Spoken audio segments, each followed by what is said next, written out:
My boob looked great a year after I had the surgery. Yeah. And then once the radiation's like working in your system for a long time. You don't just stop radiation. Right. And the radiation just Goes away. Right. Or whatnot. So I have a crepe and I have a boob. And then one of my best girlfriends started calling it Margot. I said it looks like a crepe, and she goes, Margot, that sounds like it's French. Okay. So there you go. I got Margot and I got one regular boob.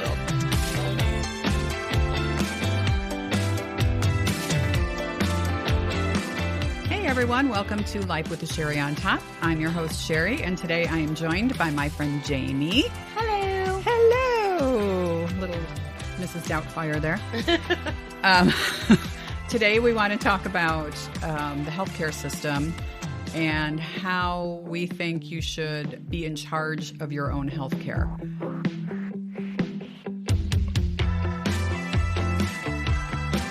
So welcome, James. Thanks for joining me. Thank you for having me.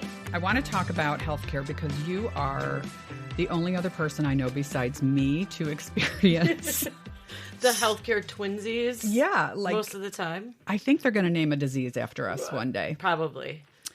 Both of us have had really strange issues and difficult diagnoses. I don't, however you say it. Based on our own experience, I just wanted to talk about that. So I'm going to start with when I was trying to figure out what was wrong with me. Oh, my goodness. This is going back in my 30s. I was in my 30s, and I knew something was wrong, but I didn't know what. My stomach kept hurting, and so I went to my primary care doctor. And the other thing was I was feeling depressed, and that's just not who, you know me. Yeah. That is not who I am at all. So I went to my primary care doctor and gave her my symptoms, and she did, I think, she did something on my gallbladder, like an ultrasound on my gallbladder or something, thinking that that's what it sounded like. And of course, that wasn't it. And then that led to, we did this ultrasound on your gallbladder. Your gallbladder's fine, but we found something on your liver. And then go get the liver looked at, and that's just hemangioma, which is just twisted blood vessels for those who don't know. That's just hemangiomas on your liver, but we found something on your lungs. So then, you've got all these nodules on your lungs. You have to get those biopsied. Okay, all of this, it was like... Just pick another organ. Why don't you add it to the list? Right. And then after the nodules on my lungs, it was something on my kidney. And I mean, it literally just... And in the meantime, I still felt like shit. Right. And I couldn't get anywhere. I just felt like, okay, what is happening? And then she tried to throw a depression pill at me, and I said, okay, you don't understand. Like, I'm not saying I'm depressed. I'm just feeling that way. It's a symptom. Right. Yep. Exactly. Yeah. It's a symptom of something. It's not the root cause of my issue. Right. So I wouldn't take it. So this went on, I want to say, for 3 years, right? Nobody could figure out what it was, yada, yada, yada. Then I went to a new allergist. And you know who I'm talking about. Yes, I do. Because we share the same doctor. He's a fantastic doctor. He's a allergist and an immunologist. So I went to him and he said, I think I was like 34 at the time. And he said, why does somebody that's only 34 years old have a file this thick? And and I was there just for allergies, Right. And I said, because nobody can figure out what the fuck is wrong with me. Right. And he's so thorough. He's like an investigator doctor. He is. Like, he wants to know what the root cause is, not just why the symptoms are there. Exactly. So, so he said, what are your symptoms? And I told him, and he said, has anybody tested you for Hashimoto's? And I was like, I don't even know what that is. And I don't know, because I've been tested for everything, My bruise on my toe. Yeah, right. I got an MRI on it. Right. So he did a blood test and called me the next day, and he was like, okay, you have Hashimoto's. That's your problem. Moving on. Let's, and And I was like, what the hell? It's been years and nobody could figure this out. And he did it in a 10-minute conversation. He knew what the problem was, you know? And listen, I'm not bashing the medical profession at all because medicine is not an exact science. It just isn't. So it does take a lot of trial and error. But you need to find a doctor who will listen to you and help you figure it out. Right. You know? So you have to be your own advocate. Like, if you don't like what one doctor is saying, you have to go to another doctor. Yes. And then maybe another doctor, and then try another doctor. Like, well, that's just it. That's exactly what I ended up having to do. And no one's perfect. I mean, doctors are trained, but they're human beings. They're not perfect. Right. They're not above anyone else. They make mistakes. Yeah. You know, so. Yeah. In diagnosis specifically. Truly. Which we can definitely attest to. So absolutely. What was your most mysterious illness that was diagnosed? That they're currently working on, because I've had, first of all, it was the same thing, but I was 23. Okay. When I first started having, literally my hands would not work. I would just wake up and try to zipper my oldest son, who's now going to be 24, was 1. Yeah. And I would go to zipper his coat or couldn't. put on his shoes, and my hands literally physically wouldn't work. And I thought, I'm 23 at the time. Your hands just don't stop working. So I went to a doctor who was just did one test for RA, rheumatoid arthritis, and was like, yeah, it looks like you have it. Just take these pills, and sent me out the door. No further follow-up, nothing. Yeah. So then I found another doctor who diagnosed me, was like, we're not sure if you have RA or lupus or what autoimmune condition. Went through all the tests there. Ended up getting pregnant with my second son, and he's like, you'd be a great clinical trial subject for, it was Remicade, I think, at the time. Oh, okay, when Remicade or Humira, one of those first came out. And I'm like, I'm pregnant. And he's like, yeah, we don't have any pregnant women. And I was like, okay, next doctor. Oh my God. On to the next doctor. Who I then went to, and I made radical change in my diet, my lifestyle. Yeah. Everything. And I said, listen, can I come off all these drugs? Because then they'd had me on Plaquenil. Yep. Celebrex, which ended up with a black box warning that it could kill you back in the day, and, of a heart attack. Yeah. And I'm like, okay, listen, I'll figure out how to make my hands and my other joints work and not hurt. Can we just go off all these drugs? And, she did a bunch of blood tests and said, yes, let's just monitor you. And whatever makes you, if we come off all the drugs, then, you can go to physical therapy or exercise and it makes you feel good, then let's do that. And I was like, hallelujah. But that took me 3 doctors. Yeah. And I still don't necessarily have a definitive diagnosis at all about that. And then I've also had anemia for a long time. And it's gone from iron deficiency to, well, I don't know, now your blood cells look kind of funky. And so we're working on that right now. But one thing I've definitely learned is you have to be your own advocate. And I think something that's really important to remember is the doctors are not employing you. They're not your boss, and they just tell you what to do. They're there to work with you on your health, on a treatment plan. You're actually paying them, so you kind of employ them. Right. It's your decision in the end what treatment plan you want to decide on and go with. Doctors are obviously extremely important, any doctor, because they do have valuable advice to offer. But if you feel something's not right, you don't like your treatment plan, speak up. There is nothing that says you have to do what they say. You have to be your own advocate. I recently, unfortunately, was hospitalized for the severe anemia. And every single nurse, when they would tell the next doctor that came in, because I had to have a blood transfusion, literally told my story in a different way. Really? And they were busy. Yeah. And I was in the ICU, and it was crazy. But, like, there was always, like, some part of the story that wasn't correct. And I was like, okay, I've listened to this, like, 4 times now. Right. And none of you are right. None of you are right. So at one point, all, like, 4 doctors were in the room at the same time, and the one nurse did a very good job at explaining everything that was going on. But I just kind of, like, stepped in. And finally, the one doctor... I go, I'm sorry, I'm not, like, I don't mean to, like, step on your toes, but, like, this is what happened. Like, it was me. Yeah. I was there. I'm pretty sure this is what happened. And the one doctor goes, oh, this all makes sense now. And I'm like, oh, fantastic. Fantastic. I'm glad. Do I get an honorary, like, RN or doctorate because of this? But, no, so it's funny. And I think people get scared. Like, doctors they do seem godlike to some. I mean, they can, like, save your life if, you know. Yeah. In some instances.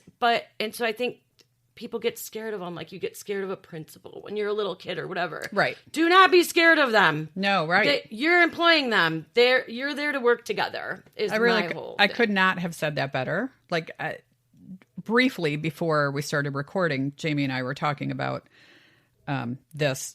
And I said... You know, I think people have like this, they think doctors are God. And I'll use my grandmother as an example. She had a quack of a doctor that specialized in geriatrics, which is ridiculous. It's just old parts. It's the same parts, you know. They're just older. Yes. So anyway, he never diagnosed her with anything. I told her she had COPD, you know. Right. She was like, "No, I don't." Up a lung for months. Yeah, nothing's wrong with you. And she smoked for 80 years. I mean, literally. I would tell her she had COPD, and she would say, "No, I don't. Doctor so and so doesn't say that." And I'm like, "Because he's an idiot." But she was always afraid to speak up because he was the utmost authority. Right. He knew it. He knew everything. He knew nothing. But she lived to be 88, and good for her. So eventually, I do think it was the COPD that she passed away from. But she thought that the doctor was God. And I don't want anybody to ever feel that way, because you put it so eloquently that you're paying them. Like, you employ them, essentially, to help you with your health. Right. Yeah. No doctor's paying me to be sick. I can tell you that much. I'm paying them. My last hospital visit was almost $100,000. Oh, yeah. For less than 2 weeks. Yep. $100,000. I'm part of that plan, let me tell you. Yeah. Yeah. And another example I can use is for, again, 20 some odd years, I was having these issues that would come and go, and ended up at different neurologists, and they would say, yeah, you probably have MS, but it was never a definitive thing, you know? And, yeah, you probably have MS, and call us when you have the symptoms, and we'll get you in right away. And that will help us. Right. Yeah. This kills me. She's rolling her eyes, everybody. Yeah. And she knows where I'm going with this. Yep. So I would call when I was symptomatic, and they would go, okay, we can see you in 7 weeks. I'd be like, what? He told me to call so that I could get in. Yeah, no, we're busy. We'll see you in 7 weeks. Well, of course, by then, symptoms are gone. It was over and over and over and over for years. And I switched doctors, and it was the same thing. And then finally, one of the doctors said, you have to go in for a spinal tap. And all the others had suggested it. And I was like, yeah, no, I'm good. I don't really need to do that. Thanks. But he said, it's the only definitive way to know if you have MS. So I did go in. I was a big girl. I put my big girl pants on, and I went to the hospital, and I had the spinal tap, and it was negative. And then the neurologist said, okay, well, it's negative, but you probably still have MS. I was like, what the fuck? Why did I just go through that? You said it was definitive. Right. You know? So if it's negative, I don't have it, right? Right. Yeah. And he was like, oh, no, you could still have MS and have a negative spinal tap. And I thought, oh, well, great. I'm glad I went through all that for absolutely nothing. this went on for 20 something years. And then I recently switched doctors again. And he said, yes, you probably have MS, but I'm going to send you to a different neurologist who specializes in nothing but MS out of Northwestern. We live in the Chicagoland area. So I went to Northwestern, went to this doctor, and he said, I don't know why anybody's telling you you probably have MS. He's like, you definitely do. Yeah. But apparently, and this was something new to me, you age out of MS medications. You can only take them for so long. Oh, I didn't even know that. I'd never heard of that before. Right. And he said, there's no point in putting you on these drugs because you're going to age out at age 58. And I was like, what? What are you talking about? He said, you can't take these anymore after a certain age. They're more detrimental than they are helpful. Yeah. So I just deal with it, Right. And with you, I know you suffered from breast cancer, and she's a rock star because she beat it. Well, I have, that's a whole nother, I have like one boob left, but. Doesn't matter. Right. Plastic surgery someday. You're a rock star, and who cares? All right. So my point is, some of the things that you're going through now, you had said to your doctor then. So I had my breast cancer surgery, which was I chose just a lumpectomy and radiation. So I had the surgery, and then I had radiation and something, again, I had a team of like 5 doctors for this little breast cancer, and no one had told me. It was like a whirlwind. Like everything happened in a month and then was done with. They were like, swoop you into surgery, swoop you out, wait a month, go to radiation, you're done. Like no one told me anything like the effects of radiation. Really? Like how big my scars would be. I mean, they told you that radiation, they tell you it might burn your skin, whatever. My skin was like fried, peeling off, horrid. Yeah. It was awful. By the way, there's no such thing as a little breast cancer, as she referred to it. She's really playing that down. But go ahead. But no one told me the effects of radiation on your entire body the rest of your life. So I had 20 rounds of radiation, like 19 or 20. The last couple were like the super high dose or whatever they call it. And literally over the next year, what was left of my breast started shriveling up. Oh. I've had problems with my right lung. Yeah. Like with either fluid in it or whatever, because obviously it was the side getting radiated. Sure. And then the radiation in itself can cause cancer in my other breast. I didn't know that. Your ovaries, your liver, anything that's near that side. And nobody discussed this with you? No. And so I went back through all of my stuff recently. Okay. Oh, yeah. I got pamphlets that are like in the back of a folder that I'm sure they handed me as I was walking out. Yeah. Like, hyped. I got all that stuff at my surgery. Oh. So I probably wasn't even conscious. Like, Kirk probably put me in the car with like a nurse. You know what I mean? And whatever. So I did find that mentions some of that in these pamphlets. Holy shit. But it was never like super discussed. Well, now I have all these problems with cysts on my ovaries, all of this within a year or two after I had cancer and the radiation. I blame it on the radiation. And when I went back to my breast surgeon, I said, after my mammograms every year, I go back to my breast surgeon for follow-up. And I said, wait till you see my boob. And she's like, oh, it can't be that bad. She literally was gone. I was like, oh. And like with this award look on her face. And I'm like, okay, that does not make me feel any better. Thank you very much. Yeah. Or whatnot. And yeah, they're like, everyone, is different. Like some people...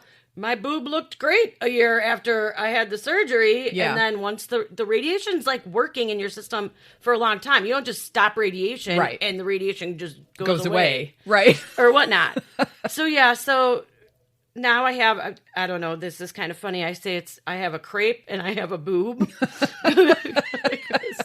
And then one of my best girlfriends started calling it Margot because I said it looks like a crepe. And she goes, Margot, that sounds like it's French. Okay. So there you go. I got Margot and I got one regular boob. But yeah, but another time, and actually I did end up switching. I had to switch gynecologists and hematology oncologists. I've decided to switch because I told them after all of this too, and I had to have my right ovary and fallopian tube removed because it was getting all these cysts all of a sudden. Yeah. And I said, why don't we just do a hysterectomy? Right. Because my cancer was estrogen and progesterone positive, meaning they don't want any estrogen in your body. Right. So they put me on tamoxifen, which cuts off all your estrogen, which literally crippled me for like a year. And I said, sorry, I'm a quality of life over quantity. Like I can't take this. Yeah. Why can't we just take it out? Do a hysterectomy. Right. Get rid of most of my estrogen. Your body still produces, I think, through your thyroid. It does, yeah. A little bit of estrogen, but why can't we just... I'm going off the drugs. Is it your thyroid or is it your pituitary gland? I think it's your pituitary gland, and I think you're right. And at the time, my gynecologist was like, well, we just don't remove parts that we don't need to remove. And I'm like, well, you kind of need to remove it because you already removed half of it. Yeah. And they're only saying that this will cause problems for the other half of it. Right. And can help with creating further, cancer again. Yep. So needless to say, that gynecologist who I broke my heart. I had her for 30 years, but no more. Right. 30 years, like since I was a teenager, I went to her, and then I was like, I don't like your answer. And Jamie's had 4 kids, by the way. Yeah, 4 kids, no problems. Yeah, they're all grown, healthy, all that fun stuff. So I have this new gynecologist. And when I went in, she's like, I have no idea why they didn't give you a hysterectomy to begin with. And I was like, thank you. Oh my gosh, thank you. This is what I've been saying for 4 years now. Yeah. Every time I go back, something else has to be done. The severe anemia, I have to have blood transfusion. I have to have the oophorectomy, which is the removing of your ovary.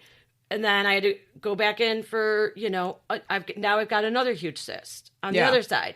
Okay, this could have all been taken care in one surgery. Right, 4 years 4 years ago. Yeah. And I would have none of this. Now, I'll tell you, the hospital and doctors have made probably about... $1 gazillion. Yeah, $200,000 plus off of performing these procedures all at different times. Right. When it could have been one hysterectomy probably for $20,000. Yeah. And boom, I'm free of everything. No estrogen, no... Yeah, right. No nothing. So, yeah. So that's our point, right? It's not just my point, it's our point, is you really do need to take control of your own health care and don't... first of all, I always recommend getting a second opinion. No matter... Absolutely. I don't care if it's allergies. Go get a second opinion, because once you start putting drugs into your system or whatever, you need to make sure that it's the right thing. Absolutely. Okay, so James, since we're talking about being your own medical advocate, I know what I learned, but what did you learn from being your own advocate? Well, I learned that first and foremost, you and only you are in control of your body and everything about your body and your health. Now, obviously, doctors of all sorts, psychiatrists, mental health, physical health, anything health, are trained to assist in helping you with these things. But you are a team.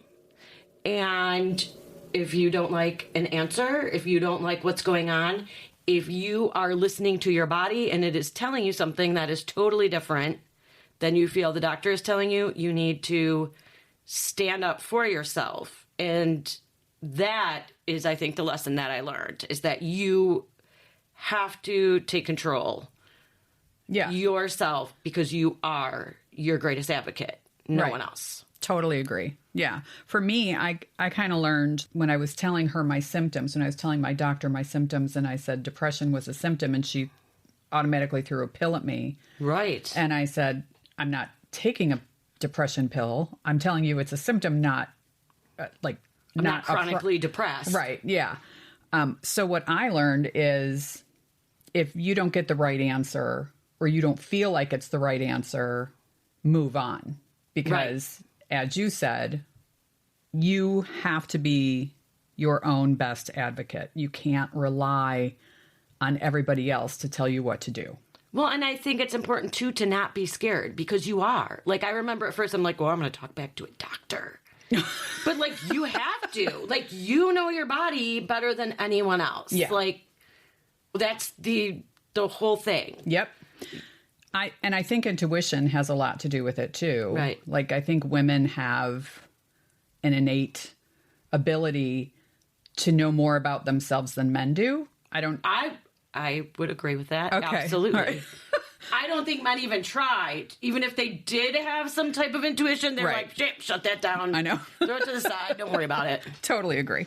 Yeah. So for women, I think it's especially important to do that, to listen to your intuition. And for men, be your own best advocate. That's our advice. I agree. Thank you for joining me and for honestly being so honest about everything. Sorry, I can't not be honest. I know. That's why I love you. And that's why we're friends, because we're pretty much the same. And one day they're going to name a disease after she and I both. Yeah, both together. Yeah. Although I'm glad Cheri has it. We usually twin at the same time of whatever is going on with us. That's true. And with my last 2 hospital visits, I'm like, thank God you aren't twinning after me right now. This is not going well this last month. But no. Well, God bless you, because you, first of all, you look fantastic. And obviously, I want you to be around for another 50 years. So me too. Yeah. I know you do. I know you do. And we're friends. She used to work for me. Yeah. Or with me. And, well, kind of for you. Yeah. The first day, they just left me sitting at a desk, and I'm like, can I help you? And Cheri's like, yes. Come on in. Yeah. It's back in the corporate world. Yeah, back in the corporate days. Yeah. So anyway, I just wanted to really thank you for coming here and being so honest. And thank you for having me. Absolutely. So if you want to comment about this show or any other, you can do so. You can email me at lifewithacheriOnTop@gmail.com. Again, my name is spelled weirdly, so it's Cheri. So it's lifewithacheriOnTop@gmail.com. And we'll talk again soon. Bye, everybody. Bye, everyone. Stay healthy.